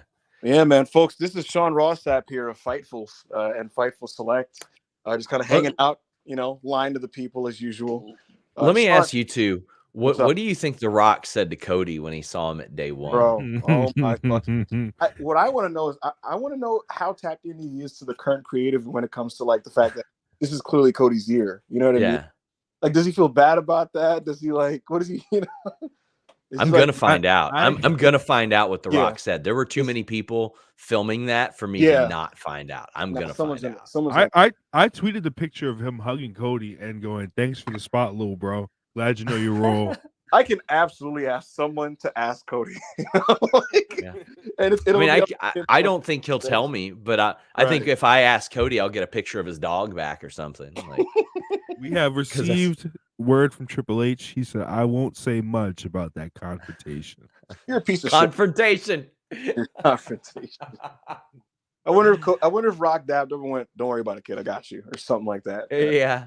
So I'm gonna see what I can find out, because what I did hear, it was before The Rock's promo. So like it'd be kind of funny if he if he gave him some reassurance and then he went out there and said all that. Swerved him like that. Oh no. He dabbed him and said, "Watch this." I don't know, because earlier on in the show we talked about it when it happened. Cody had the weirdest. I've never seen Cody smile like that ever. When he was walking backstage, he walked out for that promo. Like, he just had this weird look on his face. It was freaking me out. He had to remember to smile. So we'll fucking see. Sean, do you have anything you'd like to tell the audience before we unfortunately part ways here? Fightfulselect.com. It's a neat website. I like what you guys do over here. I pop into the chat every so often, but thanks for having me on. I appreciate it. Yeah, man. Anytime. Thank you. No problem. You were always welcome on the Wrestle Pierce channel. So, Sean, thank you so much for passing by and lying to my audience. Yeah, I mean that's what I do, and for $5 a month, you can also be lied to directly, guys. So, thank you all so much. Thank you, Sean. Take care. No problem, brother. Thank you. All right, that was Sean Ross Sapp of Fightful Select passing by to lie to our audience. So, we really appreciate that. But stay tuned, guys, because we are going to finish up this Raw review and get into your super chats and fuck around and hang out. And who knows, we'll pass by later. We'll see. But yeah, where were we? I don't even remember what part of the show we were on. We were after the Ivar Tozawa match, and we were talking about CM Punk posting that he was going to be here next week in New Orleans. And he was going to talk to Cody Rhodes, as Cody Rhodes has basically been alluding to for the past few weeks. Right. Yes. That happened. Cody, this wasn't shown on screen, but Cody also posted Gunther. Not Cody. CM Punk posted Gunther. And, he basically took a little bit of a shot at Keith Lee in doing so. But, yeah, Punk and Gunther, they're going to show down for sure at the Rumble as well. So I'm excited for that. But we had a backstage segment with the Alpha Academy, and essentially what it set up was Ivy Now versus Valhalla, which that's happening because they're not going to do Valhalla and Maxine, because they saw how Maxine did with Rhea Ripley, and she's probably just not ready for TV when it comes to wrestling. Chad Gable is going to set up a match with Ivar for next week, so that's going to be cool. Rhea Ripley had a promo in the ring, and she was just kind of doing her whole mommy routine. The crowd was super into her, and we talked about this earlier, but Becky Lynch kind of came out, and she basically explained that, like, you're like this fucking bear or whatever. You're so talented, you're so gifted, but I have the heart of a lion. And she basically kind of said all this stuff and was pontificating. And the point of it essentially was, I don't know if I could beat you, though. And we talked about this earlier. Becky Lynch is in this weird position where she's like a legend. She's a living legend. She's accomplished so much, but Rhea Ripley's at the top of her game. And so we'll see what happens. And so Becky Lynch wants to win the Royal Rumble, and Rhea Ripley said, "I'll see you at WrestleMania." So it's very much heavy-handedly told you that was the Mania match. And like I said earlier, I thought this segment was great. I thought the segment was great too. I really enjoyed the way they sold how much Becky has done because, like you said earlier, and mentioning this, Becky has pretty much done everything except win the women's Money in the Bank contract. And so, when you take into account everything that she's done, realistically and truthfully, it's like she's still going into this like you tweeted earlier as kind of an underdog in a sense because yes, while she's done everything, it's also like Rhea Ripley is the top dog of all the top dogs in the women's division on both brands, right? On all three brands, NXT included right now. She's looked at as the final boss. Like when she went to NXT, she was the woman to beat in NXT when she was down there. And so it's just like when you take all that into account and the year that we've seen with Becky Lynch, because as you remember, Becky Lynch did suffer a recent big loss. And so hopefully, I don't know if she'll win the Rumble, but if we when this does get to WrestleMania, because clearly they just basically told you it's getting to WrestleMania, I hope that she does the right thing and that she puts Rhea Ripley over because Rhea Ripley has maintained her spot as the most over woman in the division, period. There's not a single woman more over than Rhea Ripley on the main roster. I don't think there's been all year, pretty much. And so I don't know who's going to beat her at this point. She's a I, superstar. I wouldn't hate. Listen, you could do either one of two stories. Either Becky Lynch proves she's the GOAT and she beats Rhea Ripley, or Becky Lynch, not even she can take out Rhea Ripley, and Rhea just continues to dominate. And then maybe you run this a whole nother year. You know how we've been talking. You know, there's been a lot of narrative from the fans about how like Rhea Ripley, you know, she's a star, but like her title defenses aren't this and that, and she doesn't defend it enough on pay-per-view. What if they decided to take it 2 years with Rhea Ripley, which I low-key wouldn't mind. And it's like they kind of ramp up the defenses after WrestleMania, and we build up to her versus Bianca. What if they draft Bianca back to Monday Night Raw, and Bianca wins the Women's Rumble next year, and she's still undefeated, and you do a super match where it's night one main event, Rhea Ripley versus Bianca Belair, the undefeated at WrestleMania Bianca versus Rhea Ripley, who's fucking now like the Roman Reigns of the women's division, and you build to that thing. I wouldn't hate that either. So we'll see. I think this match with Becky. Go ahead. The thing with that is, Razor, he said Becky needs to win. The division is not strong enough to suffer through a dominant reign like Roman. I'm not saying Rhea Ripley has to have a 3-4 year title reign like Roman Reigns. What I'm saying is that she is there is not a single woman more over than her besides Becky Lynch. And if she beats Becky Lynch, if she loses to Becky Lynch, she's just another person that lost to Becky Lynch at WrestleMania. But if she beats Becky Lynch at WrestleMania, look at what beating Becky Lynch at WrestleMania has done for other women. Look at what it's done for Bianca Belair. Look at what it's done for other talents that have beaten Becky Lynch at WrestleMania. It puts them at a higher spot, and it basically cements them in a higher role in their spot in the women's roster. So, yeah. Yeah, it did a lot for Bianca Belair. The Becky Lynch program did. The next thing on the show was the Judgment Day, the 18 versus the Awesome Truth. This was mid-card comedy fodder. R-Truth thinks he's in the Judgment Day.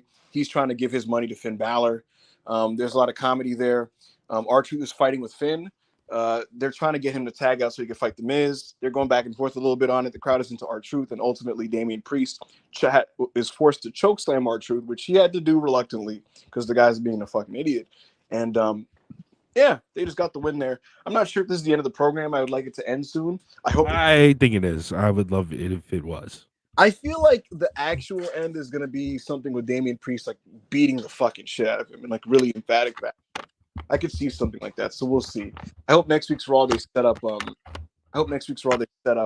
what's it called? The DIY tag team match at the Rumble. But Priest has his hands full with Drew McIntyre. So we'll see what happens there. They did a backstage Jinder Mahal interview, which I will say this. I'll give credit where credit's due because I'm not a Jinder person. I actually thought this promo was very good. His eyes were closed and he was meditating. And he was talking about like a 7-year drought. There's all these fucking little like euphemisms and wordplay and things like that. But yeah, he just cut a promo about his match. They did a Nakamura video package and Nakamura declared himself for the Royal Rumble. We had a match with Shayna Baszler and Zoe Stark against Tegan Nox and Natalya. I had nothing to say about this except that Natty's hot tag was kind of funny. And Zoe and Shayna won. and it looks like they're the next challengers for the Rave Girls next week on Raw. I think the Rave Girls are going to beat the Spooky Girls on SmackDown this week, and then the next week they're going to face Shayna and Zoe. And I think they're trying to rapid fire these tag defenses, Rob, because they're going to lose imminently to the Kabuki Warriors. Is my prediction. Yes, I think that's why I'm kind of firing them off right now. I don't see them having. I don't see them having a long reign. We just had a long tag title reign with Chelsea Green holding it with the multiple partners that she had. And so I think like you just said, imminently at the Royal Rumble, the Kabuki Warriors, because it will fit the story of the Kabuki Warriors winning, and basically it'll fit the story of everybody's holding up their weight in damage control but Bayley. Except Bayley. Right, correct. So that was that. Following this, we finally got Seth Rollins versus Jinder Mahal. This match went 13 minutes. It went 2 segments. It went through 1 commercial break. And basically, Jinder comes out with Indi Share. Indi Share is kind of standing by. That was hard. I can't cap. That was hard. I don't know about that, but he did come out with them. What's it called? They were standing by ringside, and they're kind of going back and forth a bit. Jinder's putting Seth Rollins in like various holds and things like that, heat sections, whatever you want to call them. And Damian Priest, right before the commercial break, he comes out with the briefcase. And it was very much one of those things of like, don't change the channel. Something might happen. I might cash in. And so we come out of the commercial break, and the crowd is getting into Seth Rollins. They're getting more into Seth. And I noticed that partially it was like, it set in with the audience that like Jinder's is not a good wrestler. And they're like, all right, well, this is fucking bullshit. This is a farce. Like, what are we doing here? Come on, let's go Seth Rollins, right? So that's what happens. Seth Rollins is firing back at Jinder Mahal. A lot of heel interferences. Damian Priest at some point decides, I want to cash in my briefcase. From that point, Drew McIntyre emerges from the crowd and they fight. And I thought it was actually a pretty good brawl. And so this is very much smoke and mirrors, Rob. Like, they're fighting on the outside to distract you from the fact that the wrestling in the ring is not any good. They're doing that. Indi Share is starting to get involved. They're doing referee distractions and things like that. They're basically House of Share. House of Share, sure, exactly. So they're doing all this stuff, all these little tricks. We get a referee distraction leading to Jinder does like a gut buster, and the referee turns around, 1-2, Rollins kicks out. That's the first big near fall, right? I didn't totally bite on that. I bit on it maybe a little bit just out of nervousness, but they do that one. And then the next big one was there was another referee distraction, and then one of the Indi Share guys, they get Seth Rollins with a briefcase shot, and then Rollins turns around and he eats a kolass, and so he eats the kolass, and the referee turns around, 1-2. I'm like, no fucking way they do this bullshit. They don't do the bullshit. Rollins kicks out. It was just to make you nervous and sweat. And ultimately, Seth Rollins gets him back, and he wins with a curb stomp. And so 13 minutes, a lot of smoke and mirrors just to kind of get through the deal. And ultimately, Seth Rollins retained. The briefcase was not cashed in on, and he's still the World Heavyweight Champion. What did you think of this, Rob? I have always said about Jinder Mahal ever since 2017 when he had his WWE title run. The presentation of Jinder Mahal with his entrances is kind of dope with the whole theme and the way they present him, especially his 2017 presentation. And then the bell rings. This was one of the worst pushed main event WWE TV main event matches I've ever seen. Quite simply for the fact that Jinder Mahal is very unfortunate in ring, and it's just like Seth. You can tell that Seth is trying to have this really epic main event match, you know, and you can tell he's trying so hard to have this epic main event match, but it's just really unfortunately not taking place because of Jinder Mahal's in-ring ability. I thought that the smoke and mirrors, like you said, was pretty nice of them just trying to mask it by having Indi Share do all these interferences. I really like Indi Share. They're great. They're a good, decent big man tag team that just throws people around. But realistically, they had no effect on the match and making it good at all. And so it was just the last night's match really wasn't for me. If we're taking shitter match like title matches, this was way worse than anything Gunther tried to do, which that's not me pushing an agenda, but that's me pushing an agenda. And yeah, let's never do this again. Oh, absolutely. Yeah, we should not. Because especially since the main event star got injured trying to make this an epic match in the process. So yeah, that's a joke. I'll tell you this. So they should never do this again. This was an absolute farce. This should have never been booked. Jinder is not a good wrestler, and we need to let that go, right? Now, with all that said, I actually don't think it was quite as bad as you thought. And I only say that because I thought it was pretty suspenseful, and I bid on the near falls partially because WWE, they know that you're always going to be a little paranoid about like stupid things happening. They're capitalizing on the fact that they've been creatively inept for so long, and they know that the fans always suspect that this is a possibility, and so they do that with the near falls to make you bite. And it worked with me just because I'm paranoid, and so I'll say it was pretty suspenseful. Yeah. And when you say it's one of the worst Raw main events ever, I mean, like to me, I wouldn't say like this match was like a dud or anything. I thought it was just like a whatever match rather than like a 0 star. No, like it was well worked for what it was trying to do, but it was just like watching Jinder Mahal it was Seth Rollins fall for a roll through and Jinder Mahal fall 80 seconds later for the roll through was just like, all right, come on, bro. Like, yeah, no, look, listen, he's a tragic wrestler. You know what I mean? So I get that's why like I'm not trying to sound like I'm defending this because I'm one of the people on the front lines who thought this whole thing was stupid. It should have never happened, and that ultimately it's just like I'd rather we all just move on from this whole thing, and I think we are fine, thankfully. And so yeah, that was the Raw main event. People said it was people in the chat are giving it 2 stars. Triple H has given it 4.5 stars. That's the thing. If you thought it was a 2-star match, which I wouldn't argue with anybody, right? If you thought that's what I thought it was. If it's 2 stars, I think it's probably. I'm sure if I look in history, I was especially paranoid because I thought they were gonna do the Jinder WWE title reign finishes where he would like fight the Singh brothers and then come in Colossus 1, 2, 3. I was very afraid of that. Yep. Yeah, for sure. So, yeah, man. I totally hear all that. But thankfully, Seth won. Fairly painless as long as they move on and they don't go back to this in any respect. I think the Jinder experiment here came and went, and I think it should just kind of end right here. Fuck meme wrestling. It fucking stinks. And yeah, that was Monday Night Raw. So let's get into some super chats before we get up out of here, Rob. Alrighty. Jesus Christ. Sorry, I just seen some news about the Knicks. What happened?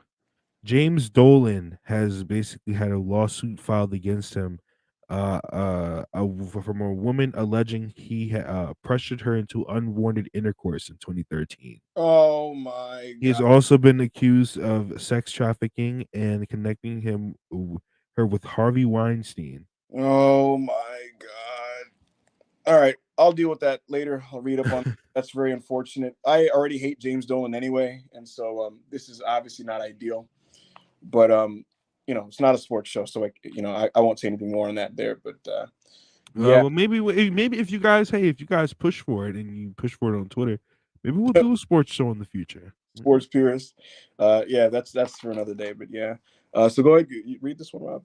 Hush 199. What's up with Punk throwing a stray at Keith Lee? He's just a poster.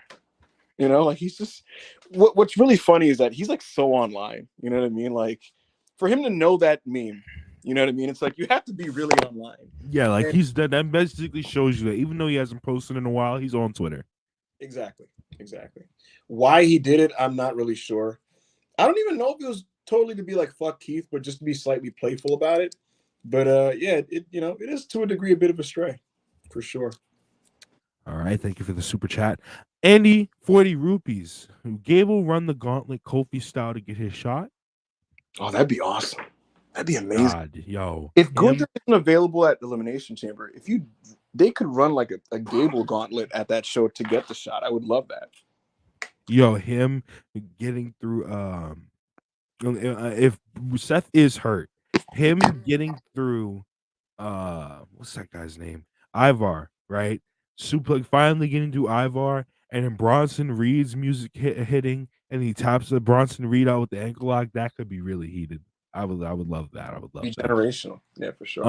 Will Chisholm $10. Sorry, it does feel like a segment of Vince stands who can't. Okay, I get what he's trying to say. Yeah. It does feel like a certain section of Vince stands who can't stand wrestlers from NXT Black and Gold. They hate DIY and EO Sky, even though she's a ratings draw. I agree. I think that the WWE has different fan bases existing concurrently, and there are those ex-Vince cell stands that liked how it was before, and they're very averse to a lot of these newer, in-ring based talents. They don't like the black and golders. They defend bullshit like Jinder Mahal. They're very attached to the Miz. There are very much people like this for sure. Yeah, no, definitely. Jay Stone, $4.99. They mentioned Woods still trying to get his first singles title last night, but I would love to see a brief U.S. title run from Xavier Woods. Could be good. I don't see it happening anytime soon, but I could see Woods continuing to be in the mix and possibly fighting in some type of contender match for the IC belt. Yeah, because all the members of New Day have held singles gold, basically, except for him. So. Yeah, and Woods is talented, man. He's been talented for years. I remember when he was Consequences Creed, he was fucking awesome. But remember that fucking match he had with Drew a few months ago? Yeah, very good. Really good. Rock Hard, Joel Wood, $4.99. I want Cody to win the Rumble just to relieve my fears of Rock.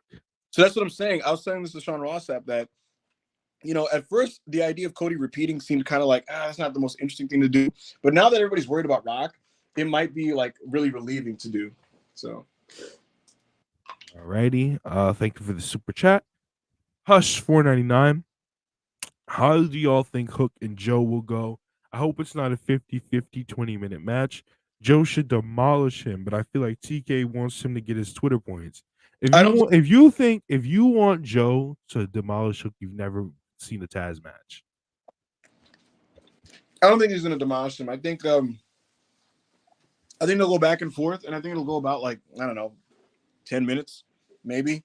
Even that feels kind of like a stretch. Maybe 8. I don't know, but I'm interested in it, man. Hook's been doing the same shit for 2 years, Rob, and I want to see him in a different setting because with a guy like that, okay, we get it. He has a cool look. He has a cool persona. He squashes people, but I want to know if he's actually going to be a player for AEW long term, right? And we won't know that until we know what he really has inside. And they haven't really been able to give him a chance to show that properly in an actual big time match. So, I always say this with young wrestlers: either shit or get off the pot. And they're with him. So, looking forward to it. It should be a match as to where this should be like Hook has never faced anyone like Samoa Joe, but Samoa Joe has also never faced anyone like Hook in a type of match where it's not 50-50 20 minutes, but it's not Joe beats the shit out of him or he beats the shit out of Joe. It's a fight. Losing fight, $199. How many title changes at WrestleMania? All seem likely at this point. What do you think, Rob? I think the world heavyweight title doesn't change hands, unless Seth is hurt. I think the Intercontinental title does change hands at WrestleMania. I think the U.S. title. Who's the U.S. title on right now? Logan Paul. I think it does change hands at Mania. So both mid-card titles are changing hands, definitely. I think after Mania, the tag titles are splitting up, but I do think the tag titles are going to stay if DIY gets the title shot at Mania at Royal Rumble. If not, then the tag titles are going to DIY at Mania. And Rhea keeps her belt. Io loses her belt. Sure. Sounds good. Alrighty. Thank you for the super chat. Will Chisholm, $10. Do you think when Damage Control turns on Bailey, that Io will be the leader and Dakota cut the promos, like how AJ was the club leader and Carl Anderson cut the promos? Yeah, it basically already is becoming this. So yeah, I do think this is what it will be. Yes. All right, and I think that is all these super chats that we have for today. That is the last one that I see.